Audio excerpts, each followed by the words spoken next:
দাদা আমি সরাসরি প্রশ্নেই যাই, এই যে আপনাদের রয়ের প্রধান হঠাৎ করে 19 আরো 3 জন, মোট 4 জন এসেছিলেন, এবং ওনারা বললেন যে ওনারা এনএসআই বা ডিজিএফআই এর আমন্ত্রণে এসেছে। আপনার কি মনে হয় যে এটাই সত্য, নাকি এটা আমাদেরকে দেখানো হচ্ছে? না, কোন দল এরকম গোয়েন্দা সংস্থা কোন সফর করছেন যখন, তখন তার সর্বোচ্চ পর্যায়ে, এবং ঘটনা যে রয়ের প্রধান পরাগ জৈন অনেক, আমি সাম্প্রতিক সময় কোন চিফের সফর দেখিনি, মানে অন্তত দু বছরের মধ্যে তো মনেই পড়ে না, তারও আগে মনে পড়ে না। ফলে এটা নিঃসন্দেহে একটা খুবই কৌতূহল সৃষ্টি করা স্বাভাবিক, কৌতূহল সৃষ্টি করেছে। এবং তিনি, তাকে যখন যেতে হয়, যখন থেকে বাংলাদেশ থেকে যখন কেউ এখানে আসেন তখন কারুর না কারুর আমন্ত্রণে আসেন, আর ভারত থেকে যদি কেউ যান তাহলে কারুর আমন্ত্রণেই যান। যে আমন্ত্রণটা আনুষ্ঠানিকভাবে দেওয়া হয়ে থাকে, সেই আমন্ত্রণটা ডিজিএফআই এর পক্ষ থেকে ছিল। এবং যদিও তারা বলেছেন এটা রুটিন বৈঠক, কোনো কিছু না, কিছু কিছু সোশ্যাল মিডিয়ায় নানা রকম খবর বেরিয়েছে, তারা অনেক কিছু জানতে চেয়েছেন। অনেক পুরনো অফিসার তারা এখানে ভারতে রয়েছেন, তাদের ক্ষেত্রে কি ভারত সরকার সিদ্ধান্ত নিচ্ছে সেগুলোর কিন্তু কোনো কনফার্মেশন নেই। কিন্তু যেটা আমি যতদূর জানি যে তিনি তো প্রধানমন্ত্রীর প্রতিরক্ষা উপদেষ্টার সঙ্গেও দেখা করেছেন, পরাগ জৈন, এবং বাকি 3 জন যে ছিলেন তারা রয়েরই অফিসার, এর মধ্যে একজন বাঙালি, খুবই পরিচিত নাম, শৈবাল বলে। আর বাকি 2জন তারা কিন্তু এরা কিন্তু আবার প্রধানমন্ত্রীর নিরাপত্তাও দেখেন, মানে ভারতের প্রধানমন্ত্রীর নিরাপত্তা দেখেন, এসপিজি বলা হয়, স্পেশাল প্রোটেকশন গ্রুপ। তো তারা যখন যাচ্ছেন তখন নিশ্চয়ই প্রধানমন্ত্রীর নিরাপত্তা সংক্রান্ত একটা বিষয়ে আলোচনা থাকতেই পারে। সম্ভাব্য তারেক রহমানের সফর হলে কিভাবে তার নিরাপত্তা দেবেন সে বিষয়ে নিশ্চিত করতে চান। কিন্তু তার সঙ্গে আমি যেটা আরো একটা শুনেছি, যে সেটা হয়তো আরো একটু পরে বিস্তারিত পরে জানানো যাবে, সেটা হচ্ছে বাংলাদেশে সম্প্রতি বেশ কিছু জঙ্গি গোষ্ঠীর সন্ধান পেয়েছে ভারতীয় গোয়েন্দারা, এবং সেই সন্ধানটা মানে খুবই একটা ক্রেডিবল জায়গা থেকে এসছে। সেটা আমি বিশদ এখন বলছি না, পরে বলবো। সেই কারণে সেই বিষয়টা সম্পর্কে বাংলাদেশ সরকারকে, রয়ের চিফ যখন যান তখন কিন্তু একটা কোনো সেন্সিটিভ ইনফরমেশন নিয়ে যান, যে ইনফরমেশনটা টেলিফোনের মাধ্যমে দেওয়া সম্ভব নয়, সেই ইনফরমেশনটা গিয়ে সামনাসামনি বুঝিয়ে বলার একটা ব্যাপার থাকে। ফলে সেই ধরনের কোনো সেন্সিটিভ একটি স্পর্শকাতর বিষয় তারা শেয়ার করেছেন বাংলাদেশ সরকারের সাথে। যে বিষয়টা বাংলাদেশের পক্ষে তো উদ্বেগজনক বটেই, একসঙ্গে ভারতের পক্ষেও উদ্বেগজনক। সেই কারণে প্রতিবেশী দেশ হিসেবে একটা নিরাপত্তা সংক্রান্ত সহযোগিতা, এই ব্যাপারে একটা আলাপ আলোচনা হয়েছে। এবার দেখতে হবে যে ভবিষ্যতে বাংলাদেশ থেকে কোনো ডিজিএফআই এর দল ভারতে আসছেন কি আসছেন না, তাহলে হয়তো বোঝা যাবে তারা আরো কোনো তথ্য নিয়ে হয়তো আসতে পারে। কিন্তু বাকি যে খবর ইত্যাদি চলছে, অনেকে কেউ কেউ সোশ্যাল মিডিয়ায় বলেছেন যে তারা শেখ হাসিনা যখন যাবেন তার ব্যবস্থা করতে গেছেন, কোথায় থাকবেন তার ব্যবস্থা দেখতে গেছেন, এগুলোর কোনো মানে সত্যতা বলে আছে বলে আমার মনে হয় না। কিন্তু যেটা নিশ্চিতভাবে কোনো তথ্য আদান প্রদানের জন্যই তারা গিয়েছেন, সেটা খুবই স্পর্শকাতর তথ্য। রাশেদ ভাই, দাদা আপনাকে একটা ছোট স্ক্রিনশট, একটা ভিডিও দেখাই প্রথমে, তারপরে জিজ্ঞেস করছি আপনাকে কথাটা। এই যে দেখেন এই জিনিসটা একটু যদি খেয়াল করেন আপনি, আমি আপনাকে পুরোপুরি দেখাচ্ছি।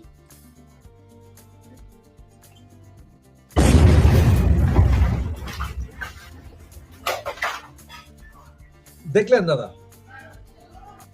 একটা বিস্ফোরণ দেখলাম। বিস্ফোরণ, এবং এটা হচ্ছে যে গতকাল রাতে ঢাকায় সাভারের কাছে এক জায়গায় বিল্ডিং ঘেরাও করে প্রচুর বের করে গোলা বারুদ, এবং আজকে সকালে সাভারে যে প্রেসার কুকারের ভেতরে এটা সেকেন্ড টাইম প্রেসার কুকারে সেটার বিস্ফোরণ এই অবস্থা, এবং পত্রিকা বলছে যে আশপাশের এরিয়া কেঁপে উঠেছিল। সে বিস্ফোরণ দেখলেই বোঝা যায় কিরকম। এছাড়া বরিশালে আজকে কোর্টের সামনে বোমা বিস্ফোরণ। দুদিন আগে আপনার রয়ের চিফ সহ আরো 3 জন মেহমান ওনারা ঘুরে গেলেন, এরপর থেকে এভাবে একের পর এক বোমা পাওয়া যাচ্ছে, বিভিন্ন জায়গায় বিস্ফোরণ হচ্ছে। এইসব বিষয়ে কি কোনো সিক্রেট ইনফরমেশন দেওয়ার জন্য কি ওনারা এসেছিলেন?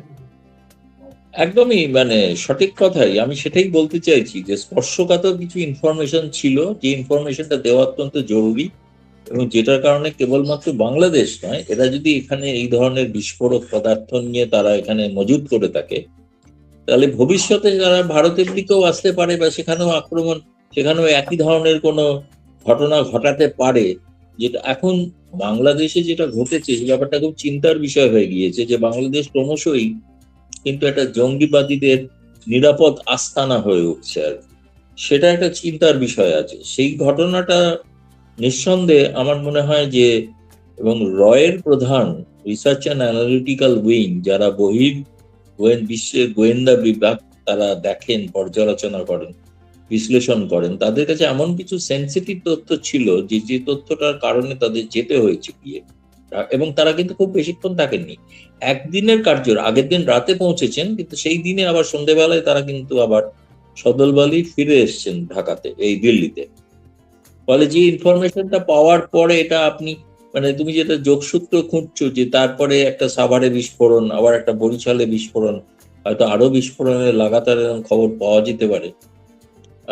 নিঃসন্দেহে এটা একটা উদ্বেগজনক, এবং এটা আমি তো বলছি যে বাংলাদেশে এই মুহূর্তে বেশ জঙ্গিদের একটা আস্তানা বা ঘাঁটি হয়ে উঠছে, যেটা উঠেছে অলরেডি, ওঠেনি মানে উঠছে না, উঠে গেছে। ফলে সেই বিষয়টা বেশ চিন্তার বিষয় হয়ে গেছে। এবং গতকালকে আপনার সাভার থেকে যে পরিমাণ ওরা বলছে যে মানে ম্যাটেরিয়ালস ধরা হয়েছে বড় বড় ড্রামে, এটা অনেক দাহ্য পদার্থ ছিল, এটা ভাড়া বাসা থেকে সারাদিন পুলিশ ঘেরাও করে রাতের বেলা 11টার পরে এরিয়া ফাঁকা করে এগুলো ধরেছে। আমাদের কাছে যে নিউজ আছে সেখানে 13 জন ধরা হয়েছে, কিন্তু পুলিশ স্বীকার করেনি কাদেরকে ধরা হয়েছে। পুলিশ বলছে যে কাউকেই ধরা হয়নি, ওগুলা খবর পেয়ে গিয়েছে, সেটা এখন উপরওয়ালাই জানে আসলে কি চলছে। তো এই খবরগুলো তো, আর একটা জিনিস দাদা, এর আগে সার্জিওর যখন বাংলাদেশে আসলো এইটা নিয়েও বিশাল সবার মাথা ব্যথা, সার্জিওর আবার ভারতে গিয়ে কি করছে সেটাও মাথা ব্যথা। রয়্যাল প্রেসিডেন্ট এখানে এসেছে, বাংলাদেশে এসেছে, এর আগেও তো এসেছে মনে এরকম হাই লেভেল অনেক, তখন তো এত বেশি কথা হয় না, নিউজ হয় না, হঠাৎ এখন কেন সবকিছু মিলে এত নিউজ?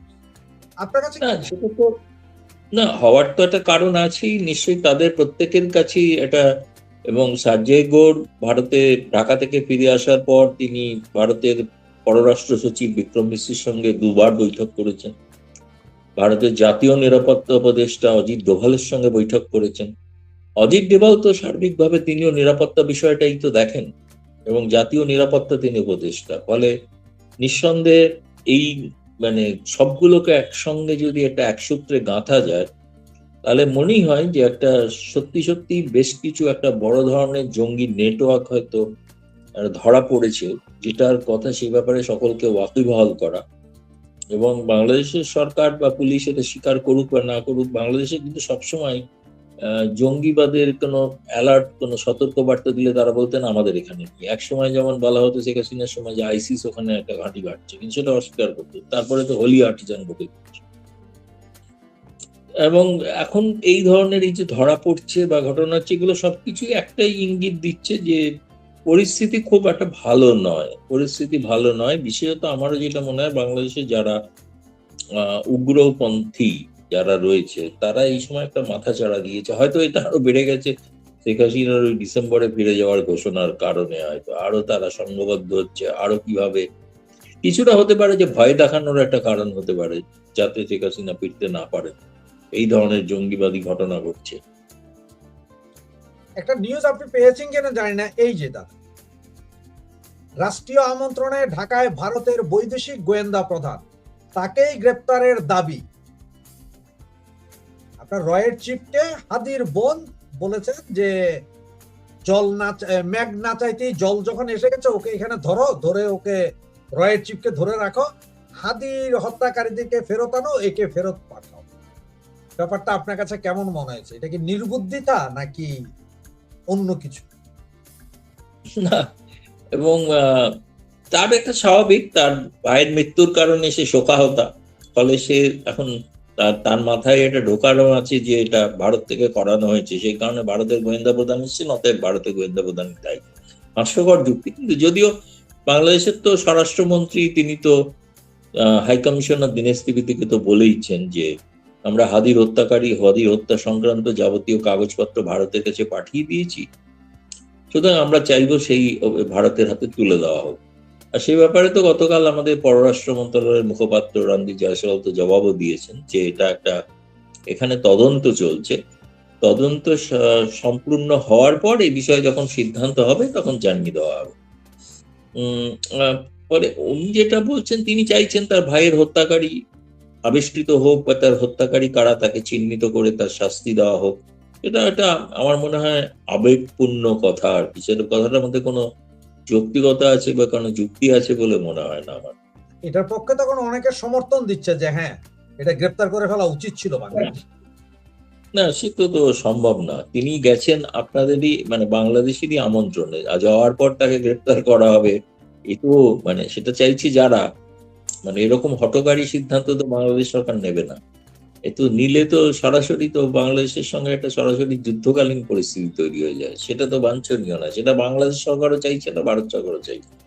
এগুলো যারা এই সমস্ত চরমপন্থী লোক তারা এইসব করছেন আরো যাতে কখনো এই ঘটনাগুলো, যখন ভারত বাংলাদেশের সম্পর্ক একটা উন্নত হওয়ার সম্ভাবনা তৈরি হয়, এবং এটা বারে বারেই হয়, যে কোনো সময়ই হয়, কিন্তু যখনই এই যে ভারতে সফরের সম্ভাবনা একটা আসতে পারে বা হচ্ছে ইত্যাদি, এই যখনগুলো হয় তখন একটা উগ্র ভারত বিরোধিতাও বাড়তে থাকে, আর তার সঙ্গে সঙ্গে যাতে সেই সফরটাকে বানচাল করে দেওয়া যায়, তাহলে তার জন্য এই ধরনের কর্মকাণ্ড, এই ধরনের কথা বলা হয়ে থাকে।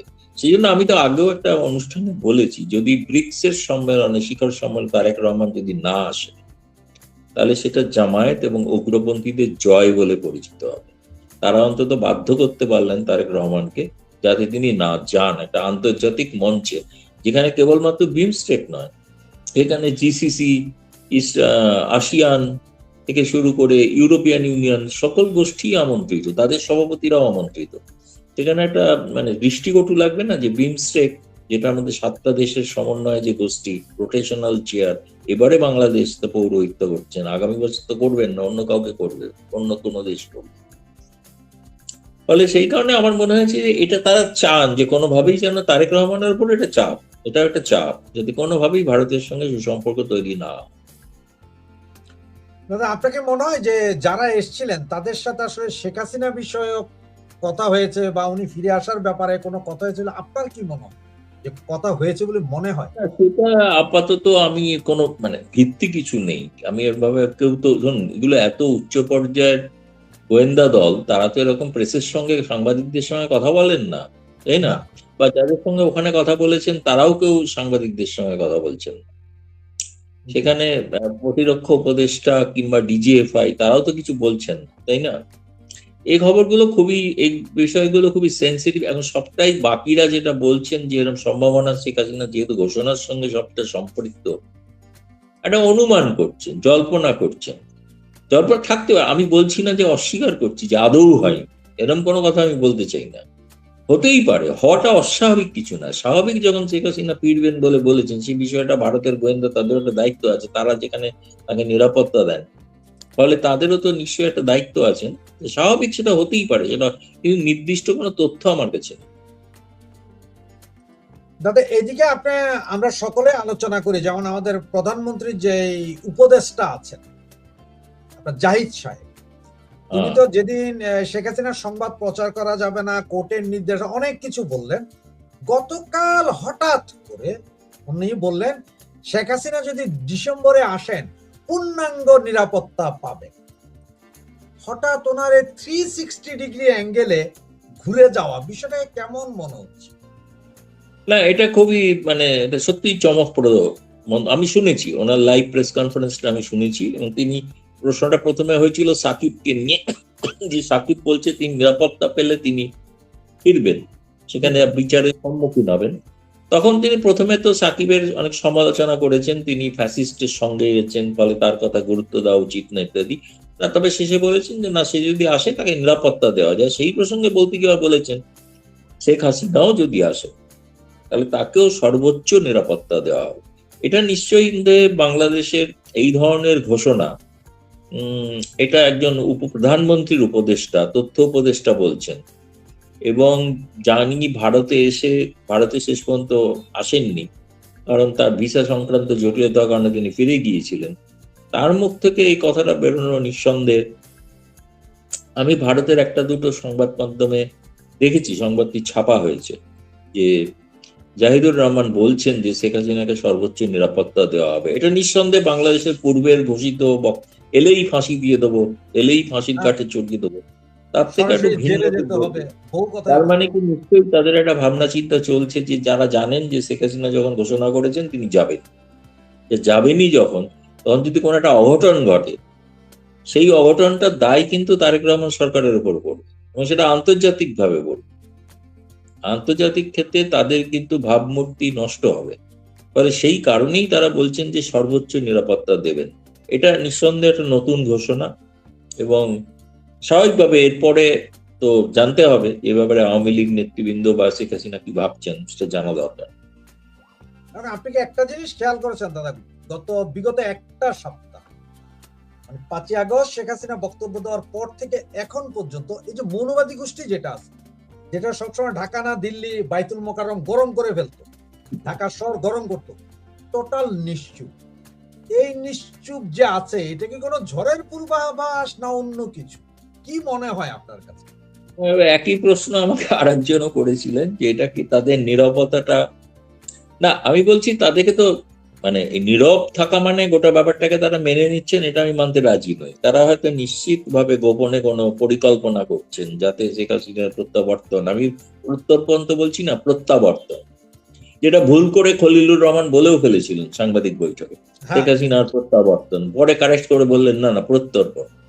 তো সেই প্রত্যাবর্তনটা নিঃসন্দেহে সেইটা কিভাবে বানচাল করা যায় তার জন্য এই গোষ্ঠীটা স্বাভাবিক, তারা চেষ্টা করবে, এবং তার জন্য তারা নীরব হয়ে গেছেন, মানে সবটাই তারা মানে হার মেনে ময়দান ছেড়ে চলে গেছেন, এটা আমি ভাবতে রাজি নই। এটা মনে হয় তারা তরে তরে যে প্রস্তুতিটা করছে তার কিছু নিদর্শন যেগুলো তুমি দেখালে ছবিতে, সাভারে বিস্ফোরণ, বরিশালে বিস্ফোরণ এবং বড় আকারের বিস্ফোরণ, যে আশেপাশের বাড়িও কেঁপে গেছে এবং কিছু লোক গ্রেপ্তারও হয়েছে, যেটা অস্বীকার করা হয়। ফলে এগুলো তো সবটাই কোনো একটা যোগসূত্র আছে বলে মনে হয়। দাদা বাড়িঘর কেঁপে গেছে আমার কথা না, এটাই যে আমাদের একটা টিভি আছে, বেসরকারি টিভি চ্যানেল 71, সাভারের সেই প্রেসার কুকার বোমার নিরাপদ বিস্ফোরণ, কেঁপে উঠলো এলাকা। তার মানে আপনি কি পরিমাণ বিস্ফোরণ এটা কল্পনা করতে পারেন। তার যে বিস্ফোরক পদার্থটা খুবই শক্তিশালী বিস্ফোরক পদার্থ। এটা যদি আমাদের কোনো মেট্রো স্টেশনের ভেতর হইতো, রেল স্টেশনের ভেতর হইতো, কোনো স্কুল কলেজ হতো, তাহলে কি অবস্থাটা হতো? আরে বাপরে বাপ, তারা তো একদম সম্পূর্ণ উড়ে যেত, সম্পূর্ণ উড়ে যেত, এই বিষয়ে কোনো সন্দেহ নেই। এটা হয়তো একটা বাড়ির মধ্যে ঘটেছে, বাড়ির বাইরে কি মাঠে ঘটেছে না প্রাঙ্গণে? হ্যাঁ, এটা মাঠে নিয়ে এসে তারপরে করেছে। এবং সেখানে কি ছিল আমি বলি, এই প্রেসার কুকারটার উপরে নিচে বস্তাতে কোরআন শরীফ দিয়ে ঢাকা ছিল, সব কোরআন শরীফ, মানে কেউ যাতে সন্দেহ না করে, কেউ খুললে মনে করে কোরআন শরীফ, পরে কোরআন শরীফ গুলো উঠানোর পরে যে এই জিনিস পেল, তখনই তাড়াতাড়ি। বিস্ফোরণটা হলো কি করে? ওটা বোম ডিসপোজাল টিম যে ওই বিস্ফোরণটা ঘটাল, তারা করিয়েছে বিস্ফোরক বোমা রয়েছে, সুতরাং ওটাকে বিস্ফোরণ ঘটিয়ে দিয়েছে, ডিসপোজাল টিম করেছে। যদি এটা সাধারণ মানুষ, ধরেন এই যে রাস্তাঘাটে থাকলে বাচ্চা কেউ চেনে না, সে যদি নিয়ে একটা ফেলতো, অবস্থাটা কোথায় যেয়ে দাঁড়াতো? বড় ধরনের দুর্ঘটনা থেকে আমি বলবো বাংলাদেশ বেঁচেছে।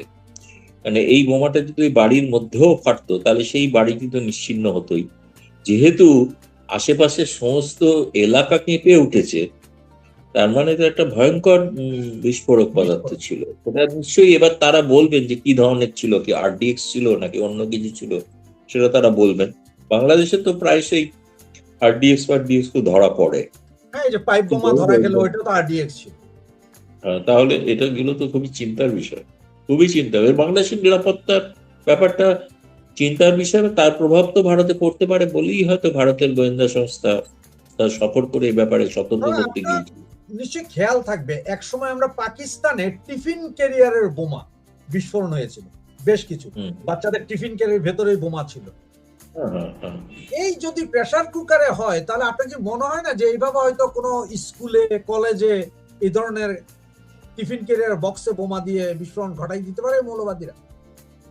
এখন কোথায় কতটা আছে সেটা তো বাংলাদেশের নিরাপত্তা বাহিনী তারা কতটা তল্লাশি করছে এবং কোথায় কোথায় তল্লাশি করছে তার উপরে নির্ভর করবে। এটা একটিমাত্র বোমা, প্রেসার কুকার বোমা পাওয়া গেছে, এখন এটা অন্যত্র আছে কিনা তারা যতক্ষণ না আমার ধারণা যে এই এলাকাটাতে তারা যখন পৌঁছেছেন তখন তাদের কাছে নিশ্চিত কোনো ইনপুট আছে যে আর কোথায় কোথায় থাকতে পারে, এবং ফলে আমি যেটা বলছি যে আজকে একটা বরিশালেও বিস্ফোরণ ঘটে গেল, এরকম আরো কোথায় কোথায় ঘটতে পারে সেটা হয়তো তাদের জানা আছে। সেই জায়গাগুলো তারা গোপনে হয়তো তল্লাশি করছেন এবং আশা করবো যে তারা সফল হবে। এবং এটা হচ্ছে যে সেকেন্ড টাইম প্রেসার কুকার বোমা, এটা সেকেন্ড টাইম। এর আগে 4 দিন আগে আরেকটা পেয়েছিল, তাও সেম প্রেসার কুকারের ভিতরে, নতুন থিম। আচ্ছা দাদা, হঠাৎ করে এই যে আমাদের বাংলাদেশিরা তো খুব খুশি ছিল যে দিল্লি না ঢাকা আমরা করতাম সারাক্ষণ, দিল্লি বয়কট।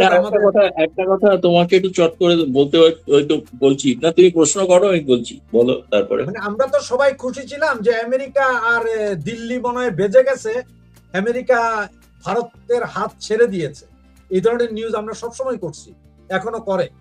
কিন্তু হঠাৎ করে ইন্ডিয়ান ডে পালন করছে কেন আমেরিকা? না, ইন্ডিয়ান ডে বলতে সেটা তো 15ই আগস্ট, ভারতের স্বাধীনতা দিবস। হ্যাঁ, না আমেরিকা পালন করছে ওইটাই। হ্যাঁ, তারা তাদের সমস্ত ভারতীয় যে উৎসবগুলোতে তারা বিবৃতি দেয়, তারা শুভেচ্ছা জানায়, সেটা তো দেয় অনেক সময়, যেমনকি দীপাবলিতেও দেয়, তাই না? এটা নতুনত্ব আছে বলে আমার খুব একটা মনে হয় না, কিন্তু ওইগুলো তো কোনো কথার কথা যে ভারত এখন ওই দেখছে না, বা আমেরিকা যুক্তরাষ্ট্র অনেক দূরত্ব বজায় করছে টরছে, কিসের থেকে বুঝেছেন আমি তো জানি না, আমি তো কোনো লক্ষণ দেখছি না। বরং সার্জেই গৌর তো দেখছি ঢাকায় গিয়েও দীনেশ ত্রিবেদীর সঙ্গে দেখা করেন, রাজনৈতিক দলের সাথে দেখা করেন না, তিনি দিল্লিতে ফিরে আসার পরও পররাষ্ট্র সচিব এবং জাতীয় নিরাপত্তা উপদেষ্টার সঙ্গে দেখা করেন। তা যদি দূরত্বই বজায় থাকবে তাহলে দেখা করবেন কেন, তাই না? কালকে সাভার থেকে যে বোমাগুলো উদ্ধার হয়েছে সেখানে 13 জন গ্রেফতার করেছে। আমার কাছে ছবি নাই বিধায় আমি কোথাও বলতেও পারিনি। সকলেরই মাথা কালো কাপড় দিয়ে বাঁধা ছিল, কিন্তু আমাকে যে ফোনটা দিয়ে বলেছে তারা অনেক দূর থেকে দেখছে, তারা বলতেছে যে ভাই মনে হয় যে কিন্তু 8 থেকে 9 জন কাবলি ড্রেস পরা, পাকিস্তানি ড্রেস যেটা। আচ্ছা, মানে আচ্ছা আচ্ছা, মানে ওদের যেটা আফগানি পোশাক আর কি, আফগানি পোশাক। এখন ওরা বলতেছে যে হয় পাকিস্তানিরাই এটা ছিল, বাকি 3-4 জন যেগুলো লুঙ্গি পরা ওগুলো বাঁধা, সবার কালো দিয়ে দিচ্ছে কাপড় যাতে কেউ দেখতে না পারে, এবং এলাকা লাইট অফ, টোটাল ক্লিয়ার। এরপরে পুলিশ নিয়ে গেছে, পুলিশ এখনো স্বীকার করেনি, ধরছে ধরে নাই কিছুই না, হয়তো এটা আমরা কখনো জানবো না। এখন আপনার কি মনে হয় দাদা, আসলে কি ডিসেম্বরে কি নেত্রী ঢুকছে? এটা তো আপনিও জানেন, আমিও জানেন, উনি বলেছেন, কি হইতে পারে? তো মানে মত এখনো পরিবর্তন করেন, তাই না? তিনি মত এখনো পরিবর্তন করেননি। তিনি সম্প্রতি হয়তো আরো কিছু তার সাক্ষাৎকার প্রকাশিত হতে পারে, তখন দেখা যাবে তাতে তিনি কোনো মত পরিবর্তন করলেন কিনা, নতুন কোনো ঘোষণা করছেন কিনা। সেটা যতক্ষণ তার তরফ থেকে আর নতুন কিছু বলা হচ্ছে না, তখন ধরে নেওয়া যেতেই পারে তিনি যে শেষ কথা বলেছেন ডিসেম্বরে, সেই প্রেস কনফারেন্সে যেটা বলেছেন ডিসেম্বরেই যাবে। মানে তিনি অন্য সংবাদ সংস্থাকে ইন্টারভিউ দেওয়া ছাড়াও তো তিনি সেদিন সাংবাদিক বৈঠকে এসে বললেন না যে তিনি ফিরছেন। ডিসেম্বরে এটা তো সর্বপ্রথম আপনার ইন্টারভিউতে ছিল যে এই বছরের ভেতরেই ফিরছেন। তখন বলেছিলেন, নির্দিষ্ট সময় বলেননি, পরে বলেছেন তিনি ডিসেম্বরের কথা। আপনি কি একটা কথা বলতে চাচ্ছিলেন? যে না, সেটা ওই জঙ্গিবাদের বিষয় আর কি, যে এটা মানে বহু ক্ষেত্র থেকে নানা ইনপুট ভারতের মানে গোয়েন্দাদের কাছে আসছে, ফলে তারা যেখানে যেখানে যারা রয়েছেন, বিশেষ করে যেটা প্যান ইসলামিক শক্তি, যারা উগ্রপন্থী, বিশেষ করে আল কায়েদার মতো, আইসিস এর মতো, তাদের সম্পর্কে বেশ কিছু সংবাদ আসছে। সেই সংবাদগুলো তারা শেয়ার করছেন, যে যে রাষ্ট্রে তারা যেখানে ঘাঁটি বাড়ছেন, শুনছি এখন বাংলাদেশেও এই ধরনের ঘাঁটি গড়ে উঠছে, সেগুলো হয়তো তাদেরকে সতর্ক করছেন আমাদের গোয়েন্দারা, এই আর কি। যার প্রমাণ তো তুমি দেখলেই যে বিস্ফোরণ হয়েছে কিছু। ইউএসএ কি হেল্প করছে কিনা আপনাদেরকে, আমাদেরকে, সকলকে? সার্জেই গৌর তো নিজে গিয়েছিলেন ঢাকায়, তিনি গিয়ে কোনো নিরাপত্তা সংক্রান্ত বৈঠক করেননি, কিন্তু তিনি তো প্রধানমন্ত্রীর সঙ্গে সাক্ষাৎ করেছেন। ফলে প্রধানমন্ত্রীর সঙ্গে তার সঙ্গে আলাপ আলোচনাটা বেশিরভাগটা তিনি অন্তত বাইরেও এসে যা বলেছেন সেটা হচ্ছে বাণিজ্য সংক্রান্ত আলোচনা হয়েছে, যে কারণে একটা মার্কিন যুক্তরাষ্ট্রে বাণিজ্য প্রতিনিধি দল এই সময় ঢাকা সফর করছেন, ইউএসআইএস বা বিজনেস কাউন্সিল, এবং সেই পুরনো রাষ্ট্রদূত পিটার হাস তিনিও এসে পৌঁছেছেন। তিনি তো এনার্জি বিষয়ে একটা কোম্পানির এখন মাথা, তো এখন তিনিও ওখানে আছেন দেখলাম। তো নিঃসন্দেহে সেই, কিন্তু এই মানে জঙ্গিবাদ প্রসঙ্গে কোনো আলোচনা হয়েছে কিনা সেটা আমি এখনো, যুক্তরাষ্ট্র কোনো মত দিয়েছে কিনা জানি না। দাদা আপনাকে সর্বশেষ একটাই প্রশ্ন আমার, সেটা অবশ্য দুটা দিকে ভাগ করা, যে গত দুদিন ধরে পাবলিকের মধ্যে যে কথাবার্তা যে ভারত থেকে রয়ের চিফ সহ যারা এসেছেন তারা আসলে শেখ হাসিনার নিরাপত্তা ব্যবস্থা বাংলাদেশে বাড়ি ঠিক করে গেছেন, এবং যার কারণে দীনেশ ত্রিবেদী আবার সাথে সাথে রাতেই ভারত গিয়েছেন, নরেন্দ্র মোদীর সাথে দেখা করেছেন। বিষয়টাকে কি মনে করেন? তো আসলে সত্য কিনা যে নেত্রীকে আনার জন্য বাড়ি দেখতে কি রয়ের চিফ আসতে হবে? না না, আমি বলছি যে কোনো অসত্য কিছু আমি বলছি না, কিন্তু আমার কাছে, আমি আবারও বলছি যে নির্দিষ্ট তথ্য নেই, তবে অনুমান সাপেক্ষ নিশ্চয়ই শেখ হাসিনা যেহেতু ভারতের আশ্রিত, ফলে ভারত সরকার চাইবে তাদের গোয়েন্দারা তার, যিনি যখন ফিরতে চাইছেনই তখন তার নিরাপত্তা যাতে বাংলাদেশে থাকে। আর তা সব থেকে বড় কথা, তিনি বলার পরে তো তথ্য উপদেষ্টা বলছেন যে সর্বোচ্চ নিরাপত্তা তাকে দেওয়া হবে। নিশ্চয়ই এই বার্তাটা হয়তো কমিউনিকেট করা হয়েছে, বলা হয়েছে বাংলাদেশ সরকারকে। আমেরিকা বা ইউরোপিয়ান ইউনিয়নের কি মত আছে, কি মনে হয়? ইউরোপিয়ান ইউনিয়নের কথা এখনো জানি না। আমেরিকা সরাসরি তো, আমেরিকা তো সব দেখতে পাচ্ছে, সবই তো শুনছে, সবই দেখছেন। তারা প্রকাশ্যে এখনো পর্যন্ত কোনো নেতিবাচক মন্তব্য তো করেনি। আমার মনে হয় আমেরিকাও পূর্বের মত থেকে অনেকটা বদলাচ্ছে, কারণ শেখ হাসিনাই একমাত্র ব্যক্তি যিনি জঙ্গিবাদকে দমন করতে পেরেছিলেন, যেটা অন্যরা পারছে না। এবং যেটা বলি শেষ কথা, সেটা হচ্ছে যে জাতিসংঘের থেকে একটা রিপোর্ট হয়েছে যেখানে উল্লেখ করা আছে যে জঙ্গিবাদ অত্যন্ত বাড়ছে, তো সেটা নিয়ে গোটা বিশ্বই নিশ্চিতভাবে উদ্বিগ্ন হবে। আচ্ছা আচ্ছা, তো ধন্যবাদ দাদা আপনাকে, ধন্যবাদ সুপ্রিয় দর্শক শ্রোতা মণ্ডলী, এতক্ষণ ছিলেন। দাদা আসবেন যখনই প্রয়োজন, দাদাকে আমরা নিয়ে আসবো যদি দাদা সময় দিতে পারেন। ব্যস্ত হন দাদা, আপনাকে ধন্যবাদ আসার জন্য। শুভরাত্রি, ভালো থাকবেন।